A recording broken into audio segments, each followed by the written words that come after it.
Welcome to the top of the morning show. It's your girl TT from the D. Can y'all believe that it is Wednesday? And we are on the 5th day of a new month, July. I'm super excited about this month. I don't know about you, but I'm happy that we are coasting. We're getting really in the gear of enjoying the beautiful weather. More sunny days than gloomy days. But it's not always what it looks like on the outside that matters. It could be totally raining and storming on the outside and be a perfect day. It could be totally hot and sunny and bright on the outside and be a terrible day. We shouldn't always judge the book by its cover. And sometimes in relationships, I think we get caught up on what it looks like on the outside. Oh, they're so happy. Look at them. They're so cute. And it really isn't. But then when we see people and it's like, oh, they don't seem to be so connected or so friendly. And maybe they have one of the best relationships you could ever encounter. But today on this morning show, we're going to talk about true love versus toxic love. That's right, true love versus toxic love. Here are 14 core differences. So I'm going to pause for a minute, let you grab your paper and pen or put your phone in note recorder mode and take these down. Use them where you will, share them if you like. But I wanted to give these to you. And these are just a few differences on how you could tell the difference between true love and toxic love. All right. 1. Love is development of self-first priority. Loving yourself. Knowing what makes you happy, right? Giving the same energy that you want to receive in a positive method, right? To yourself first. If you don't take care of yourself and love on yourself, treat yourself to a spa, whether that's a massage or manicure, pedicure, or to the salon or barbershop, whether that's a haircut, a fresh line-up, or touch-up, or ladies getting our hair fried, dyed, and laid to the side. I know some of y'all are like, what is that? Okay. You get what I'm saying. Now, toxic love, obsession with the relationship. You're just, he can't breathe without you. Well, where you going? What are you going to be doing that with? Or every time he or she decides, hey, I'm about to have a girls outing or a fella's connecting. Okay. What's wrong? None. Go ahead. Like they can't go nowhere. This is not your child. This is a whole relationship. And hopefully you're an adult or a young adult and you understand that it's okay to be by yourself and enjoy yourself, just like it's okay for your better half, significant other, husband, spouse, fiance, to be with their friends. Because before y'all, there was him or her on their own. Okay? Number 2, love. Room to grow, to expand, and the desire for others to grow. Expand, learn, versus toxic love, security, comfort, and sameness, intensity of need, seen as proof of love, may really be fearful that they'll lose that person from insecurity and loneliness. Now, you know those relationships, okay? I'm going to recap. I don't want to stop. I don't want to hold us up this morning, so I'm not going to recap on each one, but I'll kind of just overview. Okay, so that was number 2. Number 3, love. Separate interests, other friends, maintain other meaningful relationships, the ones you had before you got into the relationship. Okay, toxic love, total involvement, limited social life, and you neglecting your old friends and your own personal interest. You know that there was a you before it was a y'all, right? Some of y'all get caught up in y'all and you forget about you. And I think that can go back to number 1, love. You gotta love you first, right? You used to hang out with your girls, you used to hang out with the fellas. Now, I'm not saying shut the club down and go out in places and be in situations and temptation right at the fence just because you want to hang with your homeboys that's not in relationships or in meaningful ones. Not to hang out with your homegirls that's not in relationships or meaningful ones, okay? I'm not talking about those. Y'all know what I mean. Number 4, love. Encouragement of each other's expanding growth and their own self-worth and empowering your better half. Toxic love, preoccupying the other with your fear of them changing. Now, how you gonna say you love somebody and you want to see them grow and expand, but yet you're standing like a tree in front of a big willow tree in front of a tiny, skinny, narrow house with a beautiful garden right out front? How will it ever grow if you're blocking with all of the shadiness of your branches? Number 5, love. Appropriate, trusting your partner to be who they're supposed to be naturally, knowing that they're in a relationship, not worrying about what they're doing. Toxic love, jealousy, possessiveness, fear of competition.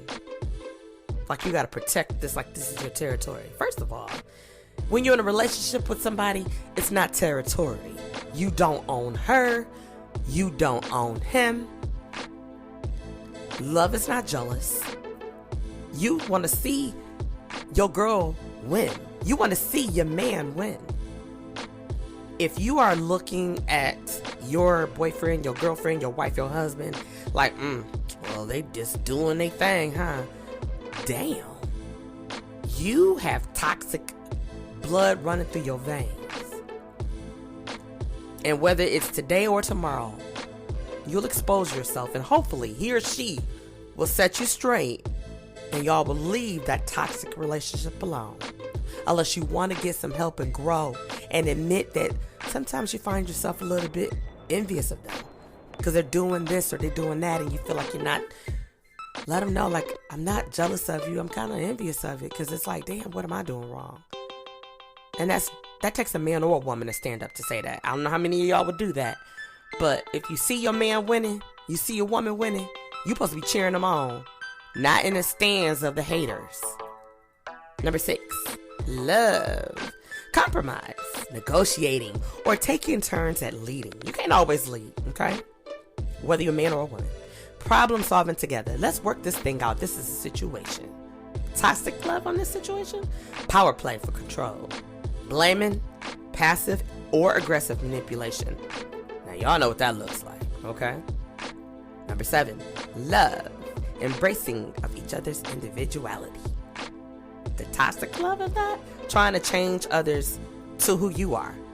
If you want somebody like you, then date yourself. Be in a relationship alone with yourself so that you can realize that that's for you or it's not. Number 8, love. Relationship deals with all aspects of reality. Toxic love. Relationship is based on the delusion and avoidance of the unpleasant. Number 9, love. Self-care by both partners. Emotional state not dependent on the other one's mood. Toxic love. Expectation that one partner will fix and rescue the other. Number 10, love. Loving detachment, healthy concern about the partner while letting go because you can't control. The toxic love, fusion, being obsessed with each other's problems and feelings. I've been on the verge of that because I've always wanted to be like, I want to fix that. I don't want them to have to.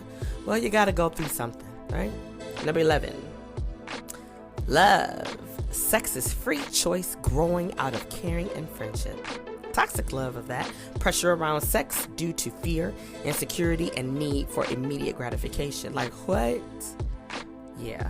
12, love. Ability to enjoy solitude by being alone. I know some of y'all struggle with that. Toxic love. Unable to endure separation, clingy. Yes, like I said, some of y'all have a problem with that. Number 13, love. Cycle of comfort and contentment. Toxic love. Cycle of pain and despair. And last but not least, number 14, love. Conversations based upon intent to understand, help, or convey affection. The toxic love version, conversations based upon intent to blame, defend, or manipulate. Now, when you think about these type of versions of love versus toxic love, Some of y'all gonna disagree. If we had a game show and we were playing who knows best, right?